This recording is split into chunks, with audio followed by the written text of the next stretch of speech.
నమస్కారం అండి. నేను Srilatha, chief clinical dietitian, Medicover hospitals Madhapur. ఇవాళ మనం ఎండాకాలంలో నాన్ వెజ్ తీసుకోవచ్చా, తీసుకోకూడదా అనే అంశం పైన డిస్కస్ చేద్దాం. సో నాన్ వెజ్ అనేది ఒక హై ప్రోటీన్ ఫుడ్ అనమాట. సో మనం ఎప్పుడైతే హై ప్రోటీన్ ఫుడ్ తీసుకుంటామో డెఫినెట్గా మన బాడీలో హీట్ అనేది ప్రొడ్యూస్ అవుతుందంట. ఎస్పెషల్లీ చికెన్, ఎగ్స్, ఫిష్ తీసుకున్నప్పుడు మనకి థర్మిక్ ఎఫెక్ట్ అనే కాన్సెప్ట్ ఉంటుందన్నమాట. దీంతో శరీరంలో వేడి ఎక్కువగా ఉంటుంది. సో ఇలాంటివి తీసుకునేటప్పుడు మనం మోతాదుగా తీసుకోవడం కానీ, ఆ ప్రిపరేషన్ని చేంజ్ చేసి తీసుకోవడం కానీ, అలాంటి non veg items heat producing ఉన్నప్పుడు వాటిలో మనం బ్యాలెన్స్ చేసేటట్టు ఆ ఆహారానికి ముందర, తరువాత కోల్డ్ ఎఫెక్ట్ ఉండే ఫుడ్ ఐటమ్స్ తీసుకుంటే మంచిదన్నమాట.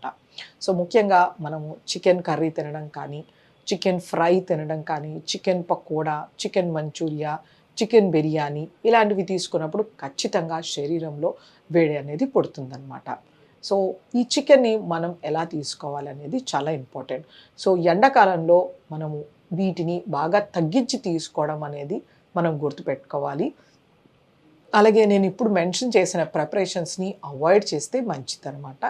ఒకవేళ మనం తీసుకోవాల్సిన టైం వస్తే కూడా మనము ఎలాంటి ప్రిపరేషన్ చేసుకోవాలంటే శరీరంలో ఎక్కువ హీట్ ప్రొడ్యూస్ అవ్వకుండా చూసుకోవాలి. అంటే మనము చికెన్ మసాలా రిచ్ గ్రేవీలో చేస్తుంటారు. యూజువల్లీ రకరకాల దినుసులు వేసి, స్పైసెస్ వేసి, వాటిని ఎక్కువ మసాలా పేస్ట్ వేసి చేస్తుంటారనమాట.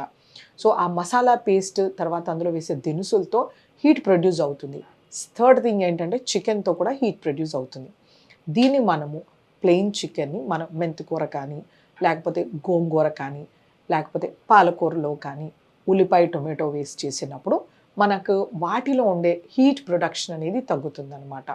సో ఇవన్నీ ఆ హీట్ని నల్లిఫై చేసేయడానికి హెల్ప్ చేస్తుందన్నమాట.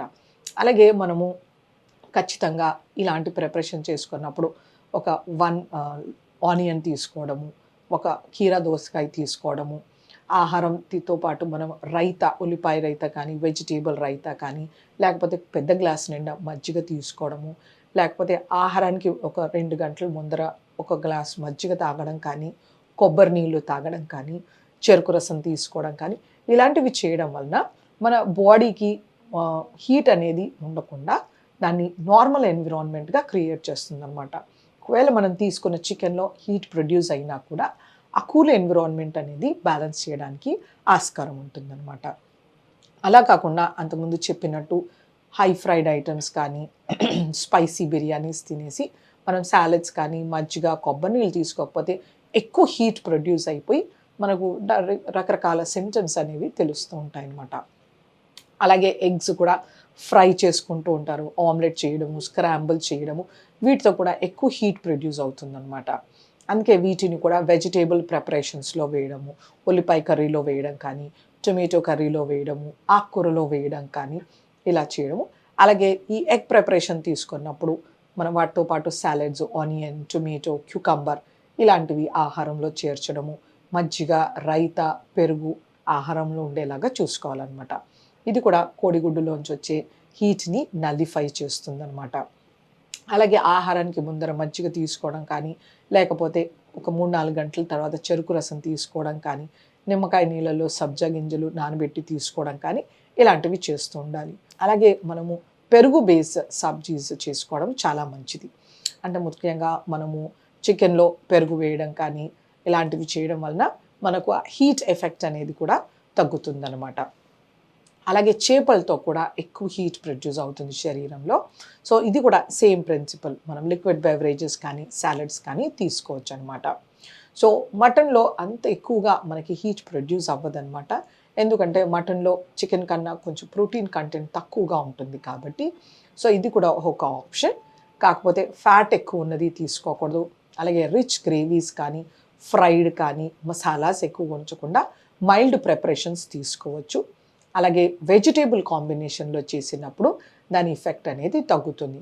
అంటే మనము బీరకాయ వేసి చేయడం కానీ, సొరకాయ, దోసకాయ, పొట్లకాయ, దొండకాయ కాంబినేషన్లో చేసినప్పుడు ఈ నీటి కూరగాయల్లో ఉండే ఆ నీళ్ళు శరీరానికి చేసే చలువతో మనకి ఈ మటన్లో ఉండే ఆ హీట్ థర్మిక్ ఎఫెక్ట్ ఏదైతే ఉంటుందో అది తగ్గించవచ్చు అనమాట.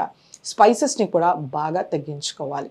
ఈ క్యాప్సిసిన్ అనేది మనకి థర్మిక్ ఎఫెక్ట్ ఇస్తుంది కాబట్టి సో కారాన్ని బాగా తగ్గించుకుని, మసాలాని తగ్గించుకొని నాన్ వెజ్ ప్రిపరేషన్స్ తీసుకోవచ్చు. కాకపోతే మోతాదుగా తీసుకోవాల్సి ఉంటుంది. ఈ క్వాంటిటీని అనేది మనం ఓవర్‌డూ చెయ్యకూడదనమాట.